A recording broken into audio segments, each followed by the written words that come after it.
তাকাইয়া দেখে একটা গম্বুজ দেখা যায়, ওই গম্বুজের মধ্যে বসে একটা বাঘ তার বাচ্চাটারে দুধ পান করায়। কাজী ইব্রাহিম ডাক দিয়া কয়, রে বাপ, এখানে বনিয়াদম থাকার জন্য আসছে আশরাফুল মাখলুকাত, তুমি তোমার জায়গায় চলে যাও, আমার মালিকানা জায়গাটা ছেড়ে দাও। কাজী ইব্রাহিম কথা বলতে দেরি হয়, বাঘ তার বাচ্চা কাঁধে নিয়ে দৌড় দিতে দেরি করে না।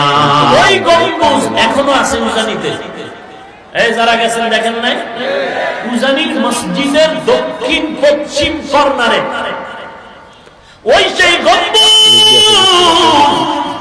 যেই গম্বুজের নিচে বাঘ তার বাচ্চাকে দুধ পান করাইলো, আল্লাহর ওলির কথায় বাঘ দৌড়ে চলে গেল। ওই গম্বুজটা আজও আছে মসজিদের, বিশাল বড় মসজিদের দক্ষিণ পশ্চিম কর্নারের বারান্দার মধ্যে। ওই ইব্রাহিম নিজের শক্তি দ্বারা পেট দিয়ে পানি ফিরায় নাই, তার ভিতরে পাওয়ার ছিল আল্লাহ আকবার পাওয়ার। আজকে শেষ দিন কি নিয়ে বাড়ি যাইবা, আল্লাহর কাছে চোখের পানি ছেড়ে কান্না করো আর বলো, হে মালিক, এই ময়দান থেকে তুমি খালি ফিরাইয়া দিও না, অন্তত তোমার হেদায়েতের নূর আমাদের সিনার মধ্যে দান করো, তোমার পরিচয়টা দাও। আয় আল্লাহ, তোমাকে না নিয়ে বাড়ি যাব না রে মালিক।